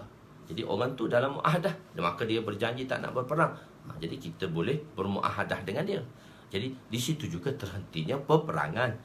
Muahadah. Hadis ini hukumnya pada permulaan Islam. Hadis ni adalah awal Islam. Hukumnya pada permulaan Islam. Ketika tiada lagi sulh. Kemudian kedua, hadis ini adalah untuk orang musyrikin Arab. Kemungkinan kedua, tarjih hadis ni pada awal Islam diperintahkan sebelum adanya sulh dan sebagainya. Dan kedua ialah hadis ini ialah untuk orang musyrikin Arab saja, bukan umum untuk semua musyrikin. Jadi musyrikin itu yang Nabi hadapi orang-orang musyrikin Arab, bukan semua musyrikin yang lain. Daripada hadis ini diketahui juga 3 perkara ini adalah penting. Oleh sebab itu sebahagian ulama berpendapat mereka yang meninggalkan solat itu kafir. Manakala fatwa pendapat jamhur selagi tidak menafikan kefarduan, maka dia masih tidak dihukumkan kafir walaupun dia meninggalkan solat. Jadi pada peringkat dulu saya dah katakan orang-orang dulu dia punya SOP tinggi, spek dia tinggi. Dia punya takrif tu tinggi. Sebab apa? Orang Islam ni dia mesti sembahyang. Kalau tak sembahyang, dia bukan Islam lah. Sehingga maksudnya orang kafir, orang yang munafik, yang i'tiqadi. Munafik ada dua, nanti kita akan belajar. Munafik amali dan munafik i'tiqadi. Kita lah munafik amalinya, buat menipu, janji menipu, cakap bohong, bagi amanah tak tunai, begitu kita bergaduh, maki hamun, gitu. Itu sifat-sifat munafik. Itu munafik, dia panggil munafik amali, tapi dalam i'tiqad dia masih Islam. Munafik yang ada di zaman Nabi SAW, munafik i'tiqadi, luar saja Islam, dalam dia kafir. Dalam kafir tu pun dia sembahyang juga berjemaah. Sembahyang Jumaat. Cuma dia tak dua sembahyang, dia tak sembahyang Jumaat tu sebab dua keadaan sahaja. Sebab malam gelap. Malam gelap dia tak boleh pergi sembahyang, sebab dia kata Nabi tak nampak. Dan waktu subuh gelap. Dua waktu ni berat bagi orang munafik yang ada di zaman Nabi SAW. Kita orang Islam pun tak pergi sembahyang berjemaah. Begitu. Jadi orang munafik ni ialah mereka gelap. Kenapa? Masa tu gelap. Di masjid Nabi SAW tak ada api lagi.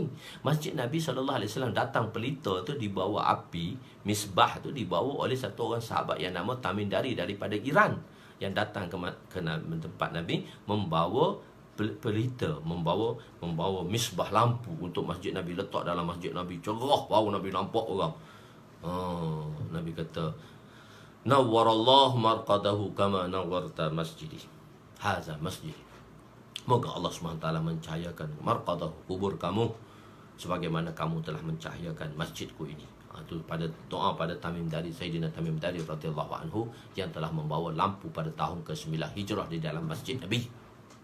Masa tu gelap lagi. Sembahyang maghrib tu masih nampak lagi lah, sebab dia ufuk merah. Dia panggil syafaq ahmar, nampak lagi. Dah masuk syafaq abyad dengan syafaq aswad tu memang tak nampak dah, malam gelap gelita dah. Kalau tak ada purnama pula lagi gelap. Begitu. Okey, itu kita belajar pula syafaq pula. Ada 3 syafaq itu dalam bab hukum sembahyang lah. Okey, tak apa. Hadis ini juga jadi 3 perkara. Apabila mereka melakukan 3 perkara, mereka dianggap sebagai orang Islam. Maka mereka telah memelihara diri dan harta mereka, yakni mereka tidak perlu, mereka tidak boleh diperangi, dan harta mereka tidak boleh dirampas. Jadi bila dah ucap dah zahir dah Islam, maka bila ucap zahir Islam, maka pada masa tu bila ucap zahir Islam, mereka ni terpelihara lah. Dia dah ucap la ilaha illallah, la ilaha illallah. Okey, sudah jadilah. Di dalam satu peperangan, mereka dah ucap la ilaha illallah. Usamah bin Zaid, satu peperangan tadi, dia telah ucap, nanti ada di mana tempat 200 lebih tu. Dalam Usamah bin Zaid, bila dalam satu peperangan, satu orang tu telah ucap la ilaha illallah, satu orang telah ucap la ilaha illallah, maka dia bunuh juga orang tu. Maka telah sampai kepada Nabi SAW, telah sampai kepada Nabi SAW, pada tanya Usamah, kenapa kau bunuh orang tu? Dia ucap kalimah tu sebab dia takut kat pedang. Nabi SAW tahu kata dalam hati dia iman tadi. Dia kata, ya Rasulullah, dia takut kat pedang. 7 kali sahabat tu kata, Usamah kata, dan Nabi kata, macam mana la ilaha illallah di hari kiamat nanti? Dia rasa aku tak terlepas dengan persoalan tadi. Jadi kita terima sebagai zahir. Kita terima sebagai, kecuali dia menceroboh hak Islam, maka kita boleh bunuh dia. Maknanya bukan kita lah, pemerintah tadi boleh bunuh dia, hukum bunuh tadi. Kisas seperti dia bunuh satu orang Islam tanpa hak, maka kita kena kisaskan mereka. Yakni mereka tidak boleh diperangi dan harta mereka tidak boleh dirampas apabila melainkan dia menceroboh hak Islam, seperti kisas dan hudud. Contohnya mereka mencuri, maka kita kena potong tangan ataupun kita bunuh dia kalau dia melakukan pembunuhan tadi. Jika sabit kesalahan membunuh, maka dia akan dihukum bunuh. Jika sabit kesalahan mencuri, maka dia hak tertentu akan dikenakan. Mencuri pun kadar hak tertentu yang dikenakan supaya tangannya, maka tangannya akan dipotong. Bukan sebab salah curi potong tangan, salah curi potong tangan. Tak boleh. Hukum tak ada. Ni hurakut ni ada sini, saya dah cerita sini, saya lupa. Penghisaban mereka terserah kepada Allah, kerana ia hanya mukallaf. Kita hanya dimukallafkan, diberi tanggungjawab untuk perkara zahir saja. Bila dia dah ucap Islam, bila dia kata dia dah Islam zahir, kita terima je, anak Muslim, okey, terima je lah. Maka kita tak boleh lagi nak bunuh dia. Untuk menghukumkan dia munafik bukan hak tugas kita. Untuk menghukumkan dia munafik bukan hak kita. Sebagaimana kisah Sayyidina Usamah bin Zaid yang telah memerangi satu kaum di Huraqat, sehingga beliau telah mengepung seorang lelaki daripada kalangan musuh, sedang setelah dikepung lelaki itu mengucap syahadah, tetapi Sayyidina Usamah bin Zaid juga telah membunuhnya. Setelah laporan itu dibuat kepada Nabi, baginda bersabda kepadanya, mafhum, adakah engkau membunuhnya walaupun dia telah mengucap kalimah? Kau dah bunuh dia. Kita tahulah dia bunuh tu sebab dia takut sebab dia takut kat pedang. Nabi kata, kau tahu ke dalam hati dia? Sebab tu kita mukallaf, kita bertanggungjawab kepada zahir orang tadi. Kita tengok orang tu, kita kata misalnya anak kita, dia bohong dengan kita. Dia kata tak, habis dia tak buat. Okey, kita terima kali pertama. Kali kedua dia bohong pula. Kita kena cari dah dalil. Tapi kalau kita tanpa bukti, kita tak boleh menuduh dia. Begitu. Kita hanya dimukallafkan, kita diberi tanggungjawab untuk perkara zahir. Begitu juga apabila seorang itu telah berikrar, maka kita menghukumkannya ke atas ikrar tersebut. Dia kata, anak Muslim, saya Islam. Kita terimalah. Kita terima dalam hati dia, kita tak tahu. Wa ma tukhfis sudur, Allah saja yang tahu. Apa dalam hati manusia, Allah sahaja yang tahu. Jadi kita beramal dengan perintah tadi. Dalam hadis ini juga tidak disebut tentang haji dan puasa. Siapa tak sebut haji dan puasa? Hanya sebut kalimah sembahyang dan zakat. Puasa tak sebut. Ada kemungkinan puasa dan haji tidak disebut kerana belum difardukan lagi pada masa itu. Belum fardu lagi pada masa itu. Mungkin hadis itu kat Mekah, belum difardukan lagi puasa pada masa itu. Haji pun tak fardukan juga. Tapi ahkam haji ini telah turun di Mekah. Cuma pelaksanaan dia di Madinah. Begitu. Begitu juga ahkam puasa. Ahkam puasa dia dah ada di Mekah dah. Dia diamalkan di Madinah. Banyak ahkam-ahkam macam sembahyang Jumaat, ahkam dia di Madinah, di Mekah lagi. Cuma tak boleh tunai kat Mekah, dia tunaikan kat Madinah. Begitu. Jadi mungkin pada masa itu tidak disebut, mungkin dia tak difardukan, atau boleh jadi rawi meninggalkan kerana sebab-sebab tertentu seperti terlupa atau ikhtisar untuk meringkaskan riwayat ini.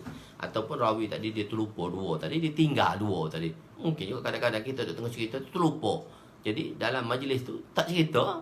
Gitu. So rawi tadi dalam hadis ni, dalam selepas itu rawi-rawi tadi akan meriwayatkan sebagaimana rawi yang telah meriwayatkan daripada pertama tadi. Tu aja, maka dia tinggalkan. Ataupun kadang-kadang dia nak cerita satu-satu benda, maka dia cerita benda penting tu dia nak highlightkan satu perkara. Jadi benda yang dia tak nak highlightkan tu dia tinggalkan.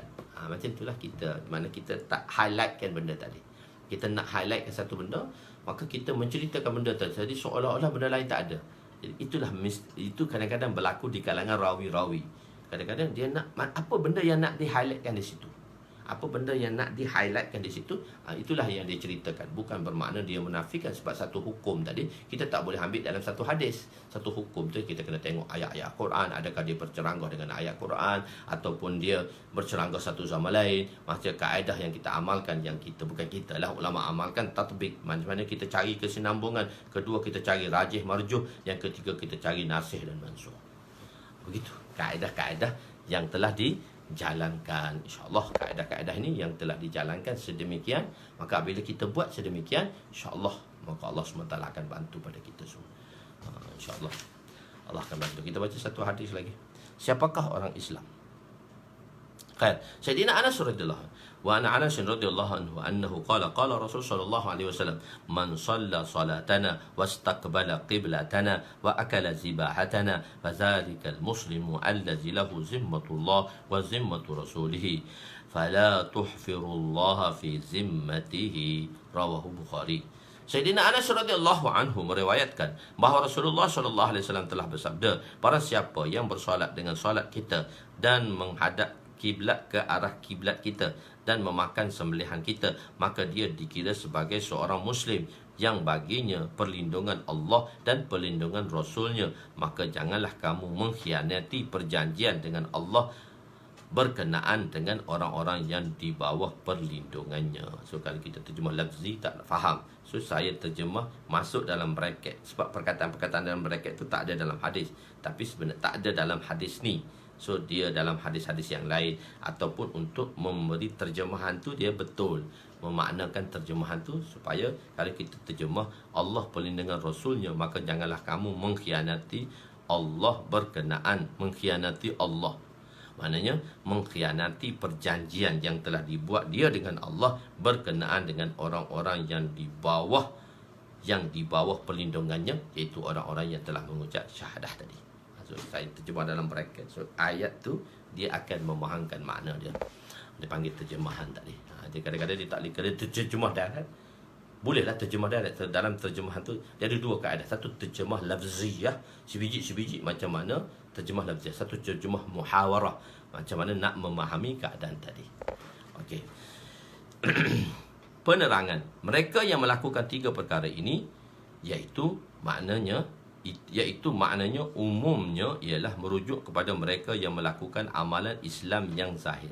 Tiga perkara ni menunjukkan amalan Islam yang zahir. So hadis ni ada kaitan dengan hadis yang sebelumnya. Kita mukallaf pada zahir. Jadi tiga perbuatan ni umumnya nak menunjukkan benda tu benda zahir. Tu maknanya tu. Saya kata iaitu maknanya umumnya merujuk kepada mereka yang melakukan amalan Islam yang zahir pada pandangan kasar. Maka kita dia akan dianggap orang yang beramal tadi secara zahir itu sebagai seorang Islam. Pada kawasan pemerintahan orang kufar dan seorang yang melakukan perbuatan yang bertentangan dengan perbuatan kufar, maka dia akan dianggap Islam. Dalam dipanggil Darul Harb, satu Darul Islam dalam pemerintahan Islam. Darul Harb ni lah negeri berperang ni. Orang-orang kafir harbi ni kita panggil. Kafir harbi duk balok, duk gaduh kan kafir harbi ke kafir simi tu. Kafir harbi ni orang yang berada di dalam, dia berada di tempat yang lain. Dia berada bukan negara Islam, dia berada di negara Harb. Harb ni perperangan lah. Maknanya kita berperang. Maksudnya orang kafir dengan orang Islam tu ada peperangan. Tapi bila ada perjanjian, perdamaian, so kita berdamai lah. Kita berdamai lah. Sebab tu kenapa kita tak perang orang kafir? Sebab kita ada perdamaian. So perdamaian dan atas dia hukum dan sebagainya, ada perdamaian. Sebab tu kita berlakunya perdamaian. Begitu. Sebab tu kita tak memerangi mereka walaupun dia bukan Islam. Sebab ada perdamaian. Sebab konsep Nabi telah buat perdamaian. So dalam perdamaian tadi, gencatan senjata tak dibuatlah, berlakulah. Apa-apa pun berlakulah, muamalat dan sebagainya di situ. Kan? Jadi pada kawasan pemerintahan, bila negara orang kafir, satu orang dia melakukan satu perbuatan, yang mana perbuatan itu bertentangan dengan orang-orang kafir. Zahir dia tu hak batin kita tak tahu. Zahir itu dia buat, yang mana buat amalan tadi yang bertentangan dengan hukum di tempat tadi, iaitu tempat orang kafir tadi. Maka kita anggap dia Islam lah. Macam kita pergi jemaah, kita pergi satu jemaah negara yang bukan Islam, tapi dia masih kata dia Islam, tapi kalimah pun tak pandai. Dia kata saya Muslim, ana Muslim, suruh ucap kalimah tak boleh. La ilah, tak boleh suruh ucap kalimah. Tapi dia kata ana Muslim. Seperti nak tunjuk dia Muslim tu, dia buka kotak tu, dia simpan satu Quran. Ini je Quran yang menanyakan ana Muslim, ana Muslim. Sedih. Anak Muslim, dia kata. Jadi kita terima. Dia kata kami tak boleh baca Quran. Di Rusia tu, sebelum negara-negara yang Tajikistanistan ni, masa tu dia boleh belajar dengan kami. Bila dia merdeka dengan Rusia tu, dia baru boleh keluar belajar dengan kami. Semua sekali. Dia kata, kat kami madrasah di bawah tanah. Kami belajar agama bawah tanah. Kami tak boleh lah, depan ni tak boleh, kami dibunuh. Jadi dia menzahirkan amalan dia, anak Muslim. Jadi tunjuk macam tu. Jadi seorang itu melakukan perbuatan bertentangan dengan kufar, maka dia dianggap Islam. Memang dia ni pelik ni. Macam mana dia ni? Dia orang Islam. Orang yang bersolat, misalnya contoh orang yang bersolat negara kafir, jelas lah dia Islam lah. Dia bersolat, dia bagi salam pun Waalaikumsalam. Okey, sebab kalimah pun tak pandai. Jadi kita menganggap dia Islam. Kita cari orang Islam. Sebab tu kita pergi negara-negara luar, kita cari mana orang Islam, keturunan Islam. Sebab dia tak ada environment, suasana dan tak ada dakwah. Walaupun dia keturunan Arab sekalipun, dia dah tinggalkan Islam. Ayah tu Islam lagi, anak tu dah tak ada Islam dah, anak tu tak ada agama, cucu tu dah Kristian dah. Manakala ada atuk lagi nya tak mati. Jadi ini yang kita kena berdakwah, kita kena pergi seluruh dunia, kita kena tahu masyarakat umat. Sebab kita nak bawa orang Islam kepada agama, dan kita nak bawa Islam pada pengamalan Islam, dan kita nak bawa semua umat Islam ni ke syurga Allah Subhanahu Wa Taala. Allah. Maksud barang siapa yang bersolat dengan solat kita, apa maksudnya dengan solat kita? Yakni untuk mengecualikan orang Nasrani. Jadi bersolat dengan solat kita, maksudnya orang Nasrani dia tak sembahyang macam kita. Sebab apa? Maksudnya bersolat, jadi bersolat dengan solat kita, yakni untuk mengecualikan kita daripada orang Nasrani. Mana orang Islam ni dia bukan Nasrani lah, sebab orang Nasrani dia tak solat macam kita solat. Kedua pula, maksud menghadap kiblat kita iaitu untuk mengecualikan orang Yahudi. Orang Yahudi kiblat dia Baitul Muqaddis, orang kita kiblat dia Kaabah. Jadi pengecualian, satu perkataan tu untuk mengecualikan mana. Maksud seperti solat kita, sembahyang dengan solat kita. Memanglah sembahyang kena solat kita, bukan solat orang lain. Tapi dia tak sembahyang seperti solat kita, mengeluarkan itu tadi. Yang mengeluarkan dia tu daripada, yang mengeluarkan dia daripada Kristian tak termasuk di sini. Dan mengikut kiblat kita, mengeluarkan orang-orang Yahudi daripada jumlah tadi, daripada sentence tadi. Dan makan sembelihan kita. Orang kafir dia tak makan sembelihan orang Islam. Orang-orang kufar Mekah dia tak makan sembelihan orang Islam. Itu mengecualikan orang musyrik kerana mereka tidak memakan sembelihan orang Islam. Dalam hadis ini juga terdapat pengulangan, iaitu dalam syarat solat ialah menghadap kiblat. Maknanya solat tu mesti kena menghadap kiblat. Maka sepatutnya tidak perlu diulang perkataan kiblat. Nak sembahyang kena cari kiblat. Kenapa kata solat dengan solat kita dan kiblat ke arah kiblat kita? Kenapa seolah-olah ada pengurangan? Sebab bila sebut solat kita mesti tahu mana dia arah kiblat. Jawapannya, ada orang yang bersolat tidak menghadap kiblat seperti orang Yahudi, dia tak menghadap kiblat, maka dia menghadap ke Baitul Muqaddis, maka tidak dikira solat. Ada kemungkinan maksudnya ialah ada orang yang tidak solat tetapi sekurang-kurangnya dia perlu mengetahui kiblat orang Islam. Memang dia bukan tak sembahyang, kita tanya dia, kita pergi ke hotel mana kawan tu kita tengok 2-3 hari tak sembahyang, tapi kita tanya mana kiblat, dia akan tunjuk ni arah kiblat. Dia tahu kiblat tapi dia tak sembahyang aja. So dia Islam lah. Orang yang melakukan 3 perkara ini juga telah diletakkan di bawah tanggungjawab keamanan Allah. Bila dia buat secara zahir dia tanggungjawab Allah lah, maka janganlah kamu pecahkan tanggungjawab itu. Oleh itu nisbah dhamir pada zimmatihi itu kembali kepada Allah, dalam tanggungan Allah. Perlindungan juga dinisbahkan kepada Rasul sebagai nisbah majazi, bukan hakiki, kerana Rasulullah SAW ialah orang yang menyampaikan hukum. Maksud lain, jangan dikatakan apa-apa kepada orang ini, yakni jangan disyaki tentang keislamannya terhadap amalan zahir tadi. Oleh itu, seorang yang ingin mendapat perlindungan Allah dan Rasulnya, hendaklah dia tidak meninggalkan salat. Wallahu a'lam. Kita agak panjang dah hari ni sikit sebab hari ni hari Ahad cuti. Okey, masya-Allah. Tuan-tuan boleh bagi masa sedikit sebanyak. Jazakumullah ahsanul jaza, supaya Allah Subhanahu wa taala bagi taufik pada kita.